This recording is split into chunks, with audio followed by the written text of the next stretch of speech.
नाज़रीन अस्सलाम वालेकुम। पाकिस्तान के फॉर्मर प्राइम मिनिस्टर जनाब इमरान खान साहब एक बार फिर एंटी टेरर अदालत के सामने, जो इंसदाद दहशतगर्दी की अदालत के सामने पेश हुए। अपनी ज़मानत को आगे बढ़ाने के लिए हर कुछ दिनों के बाद उनको अपनी ज़मानत को आगे बढ़ाना पड़ता है और उनकी ज़मानत मज़ीद एक्सटेंड हो गई। याद रहे कि कोई इस वक्त former prime minister Imran Khan के खिलाफ 15 के करीब केसेस हैं जिसमें उनको ज़मानत लेनी पड़ती है। 10 केसेस का ताल्लुक 26 मई की लॉन्ग मार्च से है। एक केस ये इंसदाद दहशतगर्दी का नया है, टेररिज्म का केस है। उसके अलावा उनके खिलाफ तोशा खाना रेफरेंस वो केसेस भी हैं। एक उनके खिलाफ कंटेम्प्ट का केस चल रहा है इस्लामाबाद हाई कोर्ट के लार्ज बेंच में, जिसके नतीजे में जिसके सामने वो पेश हुए 31 अगस्त को, एक दिन पहले, और अदालत ने जो उन्होंने एक्सप्लेनेशन अपनी दी थी उसे गैर तसल्ली बख्श समझा और कहा कि 1 हफ्ते की मोहलत आपको देते हैं, आप अपनी एक्सप्लेनेशन को मज़ीद इम्प्रूव करें। उसमें एक सप्लीमेंट्री रिस्पॉन्स के लिए उनको कहा गया। इसके अलावा भी एक दफ़ा 144 की खिलाफ वर्जी जो उन्होंने की लियाकत बाग के हवाले से, जब जलसा किया तहरीक इंसाफ ने डॉक्टर शहबाज गिल को सपोर्ट करने, उस हवाले से भी इमरान खान की एक बेल चल रही है, जो कि और भी बात तहरीक इंसाफ के लोगों की चल रही, जिसमें मेरे साथ जो गेस्ट इस वक्त हैं जनाब फैसल वाड़ा साहब स्टूडियो में, वो भी उसी बेल के ऊपर है। ये वो सूरत हाल है जिसके हवाले से चौधरी फवाद हुसैन साहब ने, पाकिस्तान के जो एक्स इन्फॉर्मेशन मिनिस्टर हैं फवाद चौधरी साहब, उन्होंने एक ट्वीट भी किया जिसमें उन्होंने ये कहा कि पाकिस्तान का अरबों रुपए का पैसा लूटने वाले लोग तो लंदन में ऐशी कर रहे हैं, लेकिन इमरान खान जैसे फ़कीर मंश लीडर को जारी मुकदमा में एक अदालत से दूसरी अदालत में पेश होना पड़ता है। मतलब not going into the whole details, जो स्ट्रेटजी है हुकूमत वक्त की वो ये है कि इमरान खान को अदालती केसेस में मसरूफ़ रखा जाए। वो जल्द से उनके ज़ाहिर कबर नहीं हो रहे इस वक्त की सियासी सूरत हाल कितनी देर तक इस तरह से चलाई जा सकती है, ये सस्टेन की जा सकती है। स्टूडियो में मेरे साथ तशरीफ रखते हैं फैसल वाड़ा साहब, पाकिस्तान तहरीक इंसाफ के रहनुमा है। Very warm welcome to him. Pakistan Peoples Party के सीनियर रहनुमा जनाब फैसल करीम कोंडी साहब, सेंट्रल सेक्रेटरी इन्फॉर्मेशन है, इससे पहले पाकिस्तान के नेशनल असम्बली के डेप्यूटी स्पीकर रह चुके हैं, मेंबर हैं CEC के फॉरेन अफेयर्स कमेटी के, हमें ज्वाइन कर रहे हैं एक वीडियो लिंक के जरिए। पाकिस्तान के प्रोमिनेंट वकील, उभरते हुए लीगल माइंड जनाब अहमद पंसोता साहब, बैरिस्टर अहमद पंसोता, पढ़ाते हैं, एनालिस्ट हैं, मेंबर हैं बार के लिंकन जिम में, हमें लाहौर स्टूडियो से ज्वाइन करें। A very warm welcome to all my guests. Faisal साहब, आपकी पार्टी को हुक्मरान जमात ने इंटेलिजेंट मूव्स और पॉलिटिकल मनूवर्स करके बेदस्तोपा कर दिया है, फंसा दिया है, बिल्कुल एक डिसफंक्शनल कर दिया है। जलसे आपके हो रहे हैं, किसी को पता नहीं है, पता नहीं नेट पे भी नज़र आ रहे हैं कि नहीं नज़र आ रहे हैं। बहुत शुक्रिया डॉक्टर साहब। देखिए, हमारे लिए तो जो जहमत बनाई गई है वो रहमत बन गई है। वो कैसे? जितना ये दबा रहे उतना जो है वो आवाम को गवर्नमेंट ही समझ नहीं पा रही है कि अब जैसे ATA का जो केस बनाया है, वो मुजरिम है, क्रिमिनल है, टेररिस्ट है, उसकी पूरी दुनिया में क्रेडिबिलिटी है। पैसा जमा करने को खड़ा होता है तो बिलियंस कमाने लाख के लोगों को दे रहे हैं। कौन है पाकिस्तान में इतना क्रेडिबल आदमी? बताएं, किसी लीडर का नाम दें, किसी पर्टिकुलर पार्टी का नाम दें। इंटरनेशनल मीडिया बात कर रहा है, नंबर 1। नंबर 2 ये कि जितना आप एक आदमी को जो उसकी शख्सियत नहीं है या उसकी पैरामीटर से भी वो चीज़ें नहीं गुजरी हुई, आप उसको उन केसेस में डाल रहे हैं तो उसको अल्लाह ताला ऊपर उठाई जा रहा है। उसकी पॉपुलैरिटी, लोगों का नैरेटिव, लोगों को समझ आना शुरू होगी। जो एजुकेट करता था, और लीडर का काम ही होता है एजुकेशन देना, वो एजुकेट करता चला गया। प्रॉब्लम ये है कि जो हुकूमत वक्त है, इनका एक क्रिमिनल माइंड सेट है, क्रिमिनल विंग है, क्रिमिनल एक्टिविटीज़ पे बेस करते हैं, करप्शन से ये पूरे भरे हुए हैं।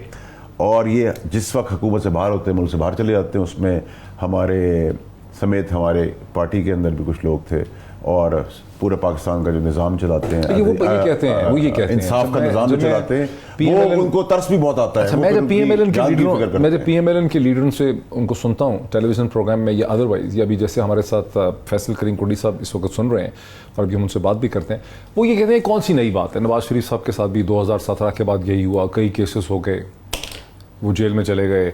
और इसे कहते हैं कोई लीडर ऐसा था ही नहीं इस वक्त की PDM की जमातों का। खुर्शीद शाह साहब भी जेल में थे, लतीफ़ साहब को देख लें, तो सब जेल में थे। तो इमरान खान और PTA वाले अगर जेल में चले जाते हैं, अभी तो गए भी नहीं, वो कहते हैं कि हुआ क्या इनके साथ, इसका क्या जवाब? बहुत ज़बरदस्त बात आप देखिए। देखिए, अच्छा, सवाल ये कि जवाब इसका ये कि उल्टे भी हो जाएं तो नवाज शरीफ को और PDM को ईमानदार साबित नहीं कर सकते, और उल्टे भी हो जाएं तो इमरान खान को बेईमान साबित नहीं कर सकते। पाकिस्तान के कानूनी ढांचे में कुछ भी साबित हो सकता है। सर देखिए, कानूनी ढांचे की तो आप बात छोड़ दें, मैं खुद कानून का ढसा हुआ हूँ, तो मुझे आपसे ज़्यादा पता है कि यहाँ किस तरह खेला जाता है और क्या, और मीडिया हाइप के ऊपर नहीं। तो फिर रियलिटी तो है ना, रियलिटी तो ये है कि पाकिस्तान के कानूनी ढांचे में किसी भी शख्स पे कोई भी इल्ज़ाम लगा के कई महीने कई साल उसी में गुजर सकते हैं।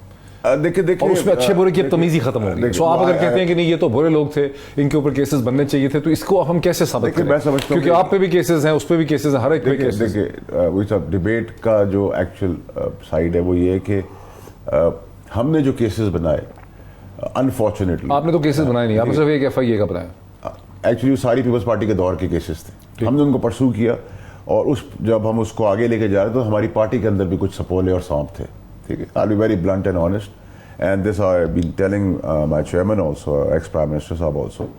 तो वो जो उसमें ना कन्विक्शंस हो चुकी, और इस सिस्टम के अंदर बड़ा ज़बरदस्त काम ये है कि 40 साल से जो चोरी कर रहे हैं उनके फैसले नहीं होते। नंबर 2 क्या होता है कि जिस वक्त उनके ऊपर फर्द जुर्म आयद होती है शहबाज शरीफ के ऊपर, जिस दिन होने वाली होती है और उनके बेटे हमजा शहबाज पे होने वाली होती है, उसी दिन उनको एक शेल्टर दिया जाता है, एक एम्बिट के अंदर उनको मुजरिम के बजाय चीफ मिनिस्टर और प्राइम मिनिस्टर मुल्क का बना दिया जाता है। निज़ाम की तो आप यहाँ से बात सुने।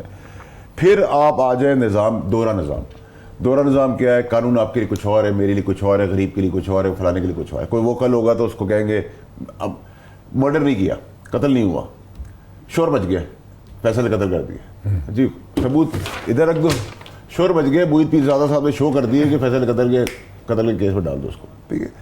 अगर ये निज़ाम होगा, ये है ना, मैं तो बता रहा हूं, मैं कह रहा हूं कि इस निज़ाम में आप फंस गए हैं। नहीं फंसा। देखिए जब आवाम का समुंदर एजुकेट होता है और जब समुंदर आगे बढ़ता है तो बड़े बड़े निज़ाम और बड़े बड़े बुत चले हो जाते हैं, एक हमारे साथ बड़े ब्रिलियंट वकील हैं, बैरिस्टर हैं, अहमद पंचोता साहब, बहुत देख रहे हैं गौर से पॉलिटिकल प्रोसेस को भी। अहमद पंचोता साहब, पाकिस्तान के कानूनी ढांचे का जो तजाद है वो तो हर गुजरने वाले दिन के साथ ज़्यादा खुल के सामने आता चला जा रहा है। तो तजाद तो है, लेकिन ये जो सारा लीगल ढांचा है, आप समझते हैं कि क्या ये लीगल ढांचा सच्चाई या झूठ में कोई फ़र्क कर पाएगा, या जो मैंने फैसल वाड़ा साहब को कहा कि ये फंस गए हैं क्विक सैंड के अंदर, इसमें सब निकल नहीं सकते?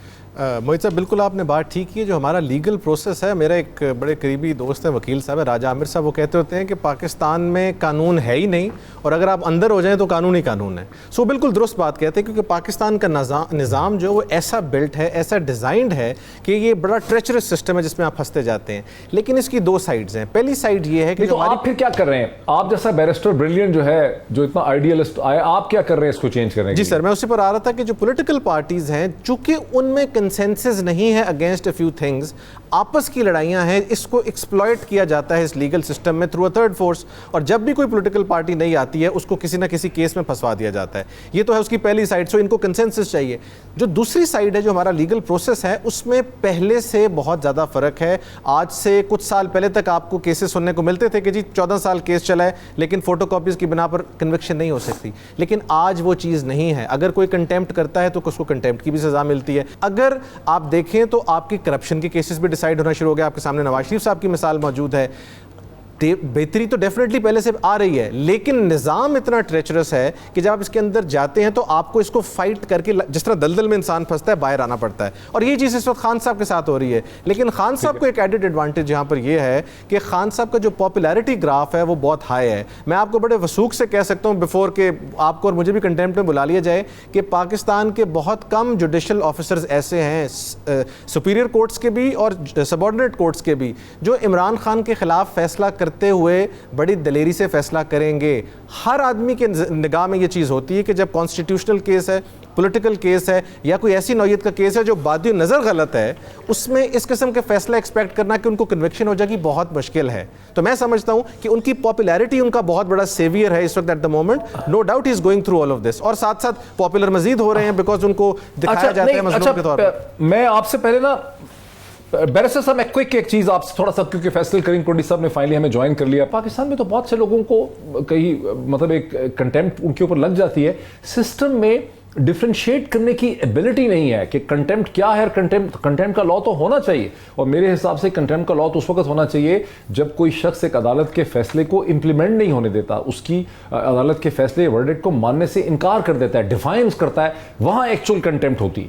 तो ये पाकिस्तान में तो किसी भी कंटेम्प्ट लग सकता है, इमरान खान हो या कोई भी हो। अच्छा मोहित साहब, ये आपने कंटेम्प्ट पर, चूंकि सवाल एक सेपरेट है, मैं इस पर थोड़ा सा तफसील से जवाब देना चाहूँगा। कंटेम्प्ट का लॉ पूरी दुनिया में एक्सटिंक्ट हो रहा है। कंटेम्प्ट की पावर्स पूरी दुनिया में जुडिशरी भी और जो आपकी एडमिनिस्ट्रेटिव कंटेम्प्ट है वो भी ख़त्म हो रही हैं। और हमारा जो पाकिस्तान का निज़ाम है, जो आइन है, that draws it strength from article 227 and article 31 and 4 के इस्लामिक तर्ज निज़ाम होगा। और ये जो निज़ाम होगा ये बेसिकली कुरान और सुन्ना के मुनाफी नहीं होगा। कुरान पाक में और सुन्ना में अगर इस्लाम का मुतालिया करें तो जो कॉन्सेप्ट ऑफ कंटेम्प्ट अगेंस्ट हाकिम या जज जो काजी है ही नहीं, वहाँ पर तो आप किसी किस्म का सवाल भी कर सकते हैं। ऑफ कोर्स आप लाइन क्रॉस नहीं कर सकते, the moment you cross the line it becomes an offence, accepted offence. But between the matter between the contemnor and the court, इस तरह का तो कॉन्सेप्ट है ही नहीं, नंबर 1। नंबर 2, इसी फाजिल बेंच के एक मेंबर हैं बाबर सत्तार साहब, उनका आर्टिकल है 2018 का न्यूज़ में जिसमें उन्होंने लिखा हुआ है स्कैंडलाइजिंग द कोर्ट, और उसमें उनकी जो लास्ट लाइन बड़ी इंटरेस्टिंग है। वो कहते हैं कि it is high time that all of us should let go of this power, और ये कंटेम्प्ट का मामला once for all ख़त्म कर दें। लेकिन साथ साथ उसी आर्टिकल में ये भी कहते हैं कि सिविल और कंटेम्प्ट और क्रिमिनल कंटेम्प्ट को रखना चाहिए, जो अभी आपने बात की है। ये जो कंटेम्प्ट का मामला है ये हमेशा एम्बेरसमेंट कॉज करता है, और हर जज की डिफरेंट कंटेम्प्ट की थ्रेशोल्ड है। मसलन इफ्तिखार चौधरी साहब का जो थ्रेशोल्ड था वो बहुत ही नामुनासिब होता था हमेशा। इसी तरह अगर आप बाकी जजेस का देखें उनका डिफरेंट है। लेकिन इस वक्त मैं समझता हूँ ये आइडियल टाइम है for this 5 member bench Athar Minallah साहब की सरबराही में कि वंस फॉर ऑल कंटेम्प्ट के ऊपर एक लॉ वज़ा कर दें कि क्या ज़रूरी है भी कंटेम्प्ट में प्रोसीड करना इतना कि बहुत सारी बातों को दरगुजर किया जा सकता है और बड़ा दिल दिखाया जा सकता है। Excellent, brilliant, brilliant. यानी बहुत बड़ी जिम्मेदारी आपने, आप समझते हैं कि इस्लामाबाद हाई कोर्ट के लार्जर बेंच की है, खास करके चीफ जस्टिस अतर मनीला और जस्टिस बाबर सत्तार की। मैं जरा क्विकली आ जाऊँ जनाब फैसल करीम कुंडी साहब के साथ। फैसल वाडा साहब जो मेरे साथ हैं, मैंने उनको यही कहा कि आप लोग कहते हैं कि हमारे खिलाफ केसेस हैं, केसेस वगैरह बना दिए, तो ज़ाहिर है कि PDM के लीडरान जो हैं, PMLN PPP के, वो भी कहते हैं कि यार कौन सी नई बात है, हम जब थे 2017 के बाद हमारे खिलाफ भी तो हर किस्म के केसेस बने हुए थे, कोई लीडर ऐसा नहीं है जो थोड़ी थोड़ी देर या ज़्यादा देर जो है वो जेल में नहीं रहा। उस पर फिर बैरिस्टर अहमद मनसूता साहब का इस्तदलाल ये था कि पाकिस्तान का जो कानून का पूरा प्रोसेस है इसे गलत इस्तेमाल किया जाता है और ये सियासी जमातों का आपस में कोई कंसेंसस नहीं हो पाता। तो ये जो अब आप लोग सोच रहे हैं कि ये पूरा कानूनी ढांचा इस्तेमाल करके इमरान खान को डिसफंक्शनल कर देंगे, आप समझते हैं कि ये सही है और ये डिसफंक्शनल हो भी वो जाएंगे या ऐसे ही लटकती रहेगी बात, कुछ निकलेगा नहीं? बिस्मिल्लाहिर्रहमानिर्रहीम। डॉक्टर साहब, मैंने आपके 1-2 प्रोग्रामों में पहले कहा था कि हमें कायद-ए-आज़म का पाकिस्तान चाहिए, हमें किसी और का पाकिस्तान नहीं चाहिए। और अगर ये कानून और ये अदालतें और ये चीज़ें अगर माजी में किसी इशू पे किसी को सज़ा दी है तो मैं समझता हूँ कि वो हर किसी को सज़ा दे सकते हैं। वो आपको भी दे सकता है, मुझे भी दे सकता है, वाडा साहब को भी दे सकता है, बैरिस्टर साहब को भी दे सकता है।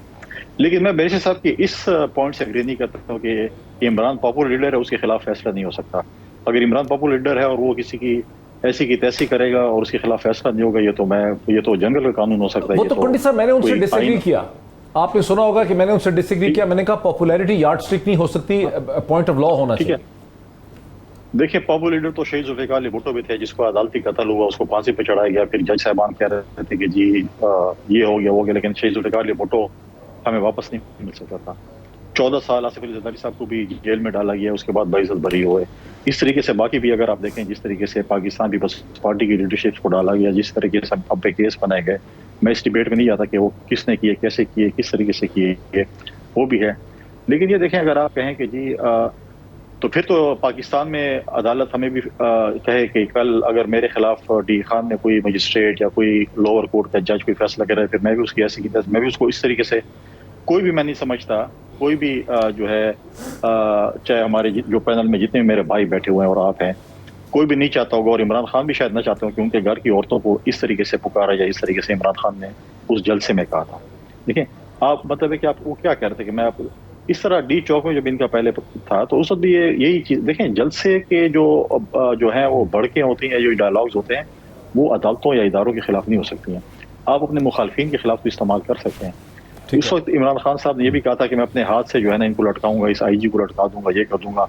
4 साल हुकूमत है 2014 में हम पे भी बहुत से इल्जाम लगाए कि ये कर दूंगा, वो कर दूंगा। 4 साल की हुकूमत थी, अगर हम गलत थे, मैं गलत था या मेरा कोई और दोस्त गलत था, कोई हमारी पार्टी में गलत था, तो इनके पास तो 4 साल थे, ये लटका देते, सजा दे देते, कहते कि ये लोग गलत लोग हैं।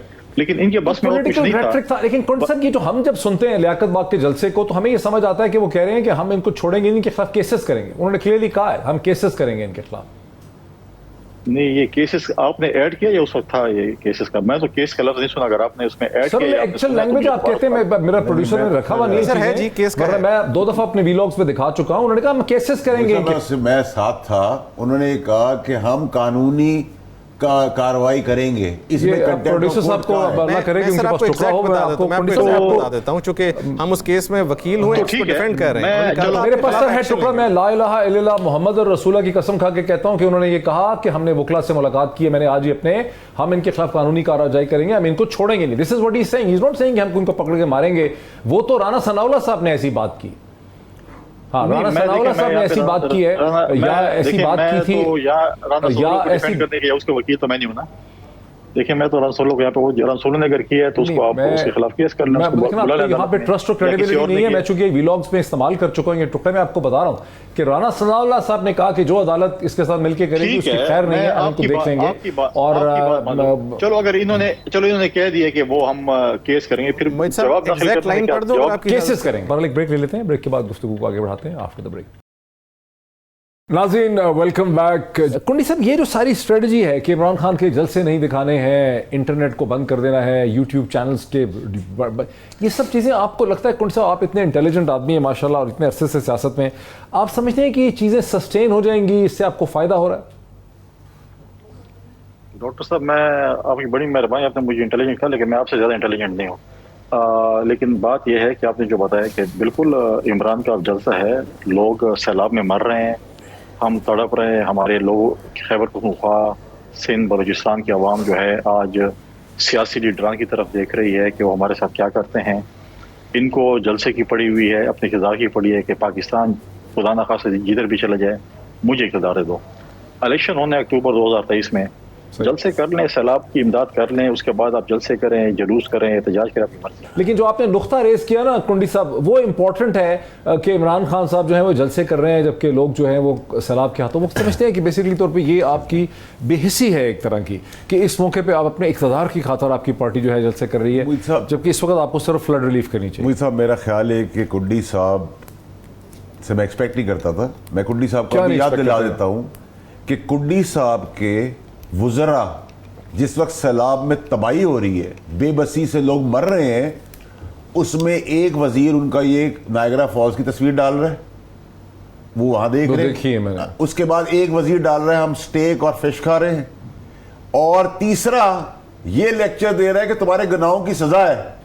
हाँ जी, हमारे गुनाहों की सजा है कि हमारे सर पे ऐसे लोग मुसल्लत हैं। उस वक्त शर्म नहीं आई? सैलाब में जलसा करके अवाम को एजुकेट करना गुनाह है, गुनाह कबीरा है, क्योंकि पीटीआई है। लेकिन आप नायग्रा फॉल्स में एंजॉय कर रहे हो, सरकारी खजाने से स्टेक और फिश खा रहे हो ग्रिल्ड, और आपका वजीर जो है जिसको घुसने नहीं दिया जा रहा, सड़क में उतरने नहीं दिया जा रहा, वो कह रहा है तुम्हारे गुनाहों की सजा है। वो सब ठीक है। कुंडी साहब जैसा आदमी भी अगर ये बातें करेगा तो फिर पढ़े लिखे और जाहिल का फर्क खत्म हो जाएगा। नंबर एक वही। दूसरी चीज ये कि देखिए, ये जो डरपोक हुकूमत है ना, ये इशारा कहीं और कर रही है कि किसी ने पाबंदी लगा दी है, किसी ने कुछ कर दिया है, स्टैब्लिशमेंट का इंप्रेशन दे रही है। कोई स्टैब्लिशमेंट हमारा कुछ नहीं कर रही, ना हमारे पर कोई पाबंदी डाल रही है, कुछ कर रही। बहुत कुछ पीएमएलएन, पीपीपी की तरफ इशारा वैसे वो नहीं किया उन्होंने कहा पीएमएलएन का अपना एक माइंड है, वो ये बहुत सी चीजें कर रहे हैं बड़ी रिग्रेसिव किस्म की। आप लोग भी बदनाम हो रहे हैं दरमियान में। और राजा परवेज अशरफ जो अपनी तस्वीरें दिखा रहे हैं नियाग्रा में, वो आबशार को एंजॉय कर रहे हैं, पानी की धुंध को। नहीं, मैं किसी को डिफेंड नहीं करूंगा। देखिए, राजा परवेज साहब बिल्कुल चाइना गए थे, एक कॉन्फ्रेंस पे गए थे। मैं समझता हूँ कि उनको नहीं जाना चाहिए था। जब मेरे पार्टी के चेयरमैन, नहीं सर, ये कनाडा चाइना नहीं सर, कनाडा में सर वो एक जगह है नियाग्रा आबशार के गिर्द घूमता है, वहां पे पानी गिरता है ऊपर से, तो पाकिस्तान में लोग सैलाब से मर रहे हैं, वो एंजॉय करें सर आबशार को। अगर मुझे 1 मिनट दे दें, अगर उसके बाद अगर आप सवाल कर लें तो फिर मैं अपना पॉइंट ऑफ व्यू आपके पास दे दूँ। देखिए, पहली बात तो ये है कि राजा साहब को मैं समझता हूँ कि नहीं जाना चाहिए था। ठीक है, मुझ में जरूरत है, लेकिन पीटीआई के किसी लीडर में या वर्कर में जरूरत नहीं हुई, जो कि मैं आगे बताऊंगा उनमें हो। दूसरी बात यह है कि जो बंदा गलत करेगा मैं उसको नहीं डिफेंड करूंगा। मेरी पार्टी का अगर जो शख्स गलत काम करेगा मैं उसको नहीं डिफेंड करूंगा। मेरे पार्टी के चेयरमैन के बड़े इंपॉर्टेंट 4 जो है वो यूरोपियन कंट्रीज की वजह से उसने कैंसिल कर दिए। वो मेरे पार्टी का चेयरमैन अपने वज़रा वज़ीर समेत लोगों में सिंध में मौजूद था। ये क्या एजुकेट कर रहे हैं लोगों को मैं तो तकरीबन से इमरान खान क्या कह रहा था, क्या एजुकेशन देता है कि सैलाब से कैसे बचा जाए, इसकी एजुकेशन दे रहा था। देखें आज देखें इक़्तिदार, ये चीज़ें लोगों ने, पाकिस्तान की कौम ने मुख्तलिफ सियासी जमातों को मुख्तलिफ टाइम पे वोट दिए हैं। अब अगर आपको इक़्तिदार नहीं मिल रहा, आप जलसे कर रहे हैं, आपका जो वजीर है, जो कि वजीर मुशीर है इंफॉर्मेशन का, खैबर पख्तूनख्वा का, जब हमें हेलीकॉप्टर की जरूरत थी, लोगों की जानें बचाने की जरूरत थी, उसकी स्टेटमेंट आई कि मेरे वज़ीर आला का हेलीकॉप्टर लोगों को बचाने के लिए नहीं, वो वज़ीर आला के लिए है। मतलब आपका चेयरमैन उस हेलीकॉप्टर में घूम सकता है, आपका वज़ीर आला और वज़रा और सरकारी अफसरान उस हेलीकॉप्टर में घूम सकते हैं, लेकिन जो लोग हमें वोट करते हैं उनकी जानें बचाने के लिए हमारे पास हेलीकॉप्टर नहीं था। वो इसलिए नहीं था कि आपके वजीर कहते हैं कि हमारे लिए लोगों के लिए हेलीकॉप्टर नहीं है। देखिए ये चीजें बड़ी जो है वो बेहसी। आज आप मुझे बताएं, आज ऐसे देखें जो भी है, जब जो मुल्कों के दरमियान जंगें भी होती हैं और उस मुल्क में अगर कोई ऐसी चीज आ जाती है, कहत आ जाती है, ऐसा कोई इशू आ जाता है, तो वो जंगे जो है वो सीज फायर करके उस चीज में इकट्ठे हो जाते हैं। आज लोगों को हमें रिलीफ देने का मौका है। अगर मैं कहता हूं कि मेरे पार्टी के लोग कोई गलत काम कर रहे हैं तो मैं उसको बिल्कुल उसको डिफेंड नहीं करूंगा, लेकिन कम से कम इनमें भी इखलाकी जुर्रत होनी चाहिए। अगर ये लोग गलत काम कर रहे हैं, इनके वज़ीर आला को चाहिए, इनके वज़ीर आला जो है बिल्कुल जो है खैबर पख्तूनख्वा में नजर नहीं आते। मैं अभी भी कह रहा हूँ, वज़ीर आला साहब एक दफा टांग आए मेरे डिवीजन में, एक दफा डी खान आए, वज़ीर आज़म साहब आए, दोनों साहिबान ने फोटो सेशन किया। आज तक उनकी इमदाद के लिए हम तरस रहे हैं, हमारी अवाम तरस रही है। किधर है अवाम? ऐलाना तो कर लिए, फोटो सेशन कर लिया, लोगों को गले लगा लिया, उसके बाद दोनों साहिबान चले गए हैं और हमें जो है अभी इंतजार है कि उनकी जो इमदाद और जो उन्होंने यहाँ पर जो सुल्तान रही वाले डायलॉग बोले थे उसके जो है हमें कुछ नहीं मिला। लोग रुक रहे हैं। आज अगर हमें कोई चीज अगर मिल रही है, वो बेनजीर इनकम सपोर्ट प्रोग्राम की जो 25-50 हज़ार रुपए जो फ्लड जो अफेक्टेड एरिया है, जो यूनिवर्सल है, वो मिल रहे हैं। बाकी हम इंतजार में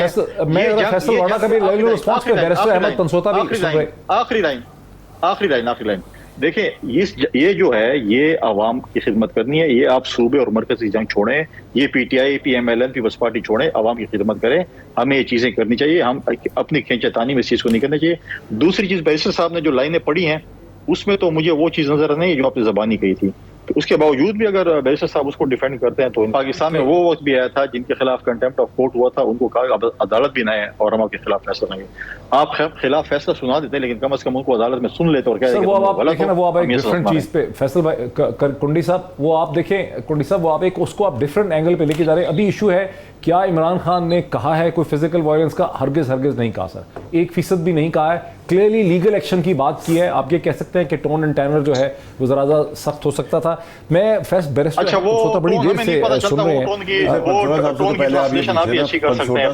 पंचोटा साहब सर, वो शरीफ वकील जो है, दो सियासतदान साहब बड़े उभरते हुए सितारे हमारे, ब्रिलियंट माइंड सर, कोई शक नहीं है।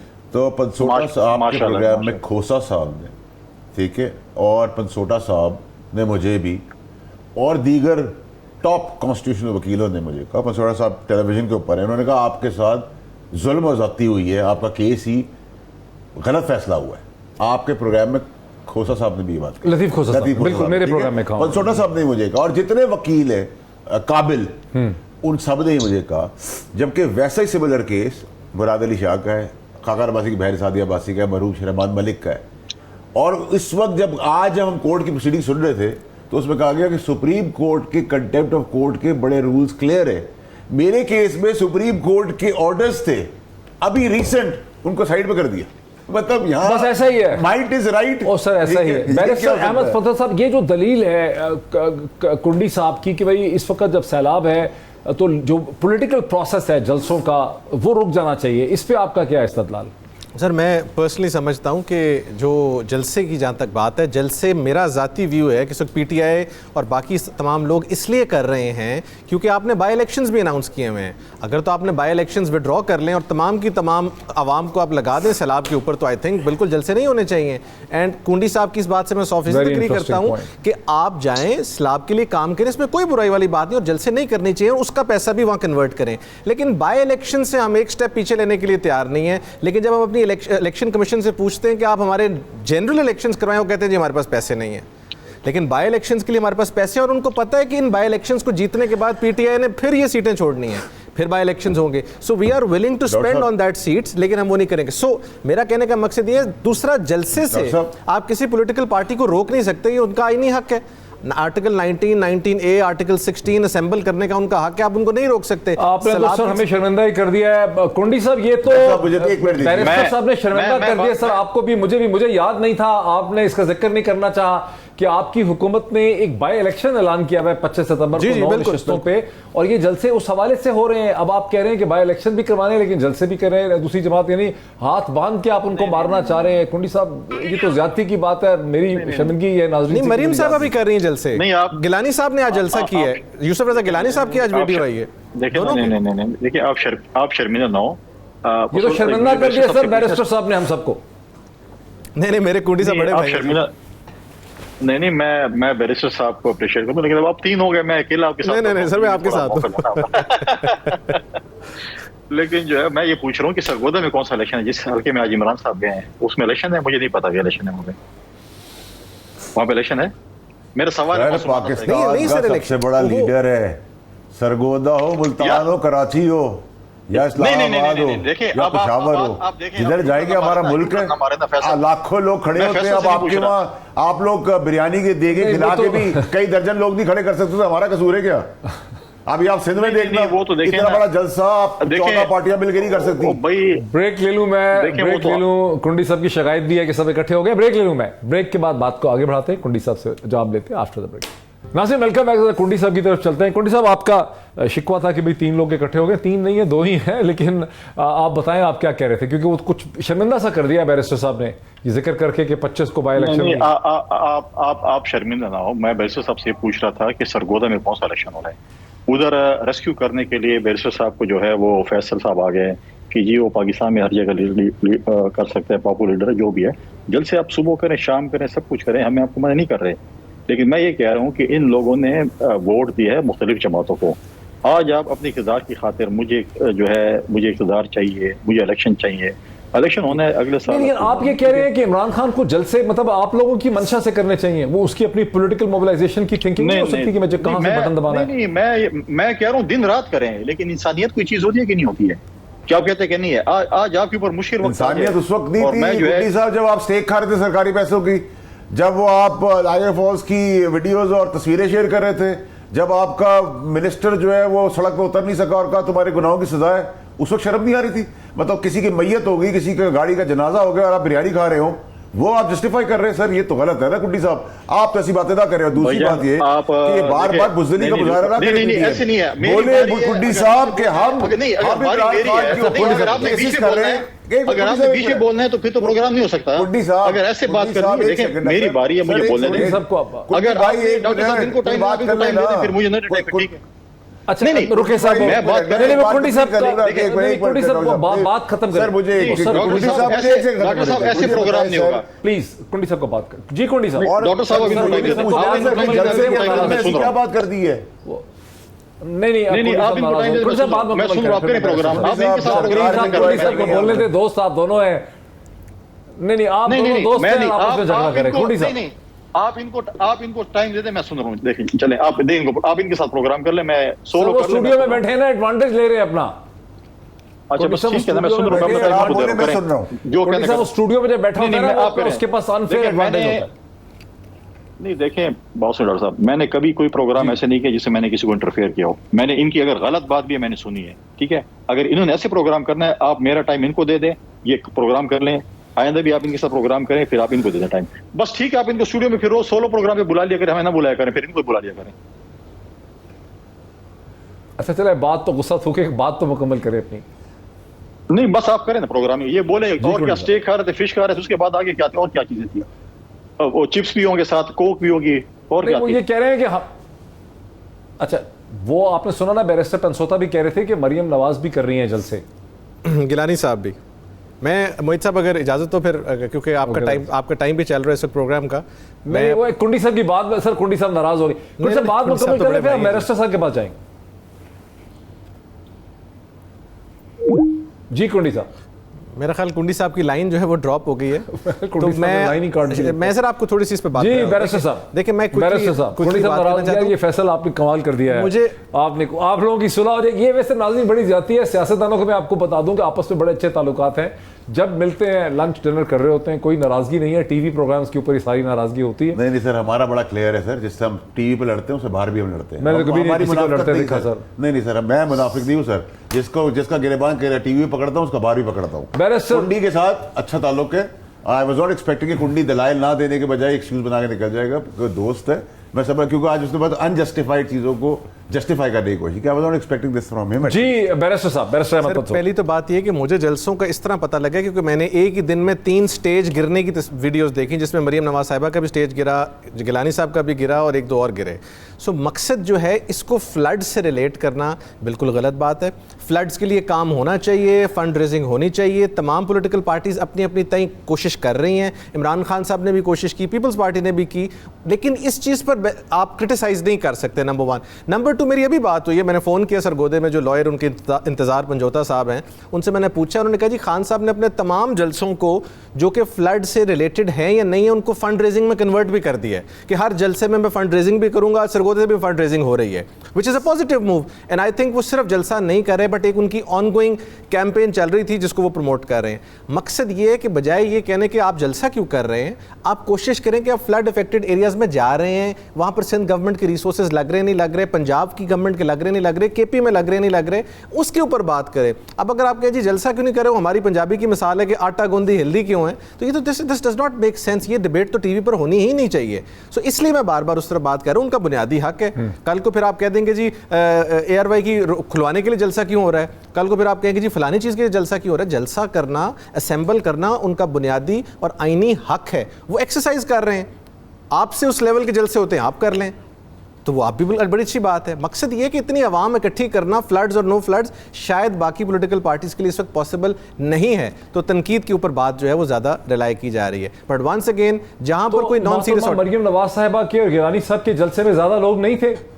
मैं sir I can't comment because मैंने सिर्फ वो स्टेज वाली वीडियो देखी है। I am not in a position to comment. Plus वो एक पॉलिटिकल कमेंट होगा जिसके एक्सपर्ट आपके साथ बैठे हैं, दर्जन भी नहीं ला सकते, आपके साथ बड़े खतरनाक पॉलिटिकल कमेंटेटर बैठे हैं, इनसे पूछें। बहुत शुक्रिया barrister Ahmed Pansota, one of the most intelligent gifted young mind Pakistan की लीगल फील्ड में। हम बहुत शुक्रिया उनका, वो भी हमारे साथ। फैसल करीम कुंडी साहब नाराज होकर चले गए, वो भी हमारे साथ थे, उनका भी बहुत शुक्रिया। इसी तरह फैसल वाड़ा साहब स्टूडियो में तशरीफ रखते हैं, इन सबका बहुत शुक्रिया। बहस आपने देखी और इसका एक मेन पॉइंट ये बनता है कि हम इस सारी सैलाब की बहस में ये बात भूल ही गए जब हुकूमती जमातें ये कहती हैं कि इमरान खान को और तहरीक इंसाफ को जलसे नहीं करने चाहिए, कि PDM की जमातों ने 25 सितंबर को पाकिस्तान में बाई इलेक्शन का ऐलान भी कर रखा है और उससे पीछे वो नहीं हट रहे हैं। बाई इलेक्शन करवाने भी हैं, आज 1 सितंबर है, और साथ ही वो कहते हैं कि तहरीक इंसाफ को जलसे नहीं करने चाहिए। तो ये भी एक तजाद है और तजाद ही जो है वो सियासत को आगे चला रहे हैं पाकिस्तान के। आज इतना ही, फिर आपसे मुलाकात होगी। बहुत शुक्रिया, थैंक यू।